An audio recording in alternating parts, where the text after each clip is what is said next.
So మనతో పాటు తెలంగాణ గౌడ సంఘం అధ్యక్షులు లక్ష్మణ్ గౌడ్ కూడా ఉన్నారు. ఒకసారి మాట్లాడదాము. హైదరాబాద్ ఎక్స్ ఎంపీ క్యాండిడేట్గా పోటీ కూడా చేయడం జరిగింది.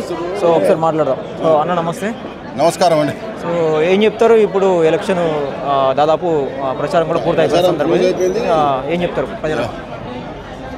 ఇక్కడ ఈసూఫ్ కూడా జూబ్లీ హిల్స్ ఎలక్షన్స్ ఏదైతే బై ఎలక్షన్స్ అయితే మన నవీన్ యాదవ్ గారు కాంగ్రెస్ అభ్యర్థి 100%గా గట్టి మెజారిటీతో గెలుస్తున్నాడు. ఎందుకంటే యువకుడు, మంచి ఎడ్యుకేటెడ్, అందరితో ఇక్కడ కూడా మేము పాదయాత్రకు పోయినా కానీ అక్కడ నవీన్ యాదవ్ గారు మాకు మంచి పరిచయము, మాకు ఏ టైం ఉన్నా కానీ, మాంకాళి జాతర అయినా కానీ, గణేష్ చవితి అయినా కానీ, ఏ ఫంక్షన్స్ వచ్చినా మా దగ్గరకు రావడము, మంచి రెస్పెక్ట్గా మాట్లాడడము, మాకు ఏదైనా ప్రాబ్లం ఉంటే అవన్నీ చేస్తున్నాడని చెప్పడం జరిగింది. అదేవిధంగా వాళ్ళ పర్సనల్ ఓటు వాళ్ళ ఫాదర్ శ్రీశైలం యాదవ్ గారు కూడా 50 ఏళ్ల సంది ఈ కాన్స్టిట్యున్సీలో బాగా కష్టపడుతున్నారు. బీజేపీ ప్రజలకు ఎంతో సేవ చేసిండు. వాళ్ళకు మంచి రిప్యుటేషన్ లోకల్గా బాగున్నది. అదేవిధంగా కాంగ్రెస్ పార్టీ కూడా ఎన్నో పథకాలు చేయడం జరిగింది. సన్న బియ్యం కూడా చాలా మంచి ఎఫెక్ట్గా ఎక్కడ పోయినా కానీ సన్న బియ్యం ఇస్తున్నారు. రేషన్ కార్డు ఇచ్చారు. మరి ఫ్రీ బస్ ఏదైతే మహిళలకు ఇచ్చారో అది కూడా చాలా బ్రహ్మాండంగా ఈ గవర్నమెంట్ చేస్తుంది.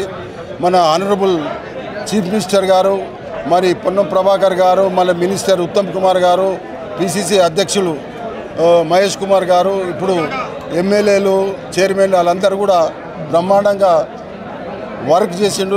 ఈ ఏరియాలో చాలా బ్రహ్మాండంగా ఓట్లతో గెలుస్తారని నేను నవీన్ యాదవ్ గారిని, ఈ ప్రజలకు మైనారిటీలు కూడా చాలామంది ఉన్నారు, వాళ్ళు కూడా 90% కాంగ్రెస్ పార్టీకి సపోర్ట్ ఉన్నదని చెప్తున్నాను. కేటీఆర్ ఏం చెప్తున్నాడు? 500 రోజుల్లో మా ప్రభుత్వం రాబోతుందని చెప్పి పదే చెప్తా ఉన్నాడు. మీరేం చెప్తారు?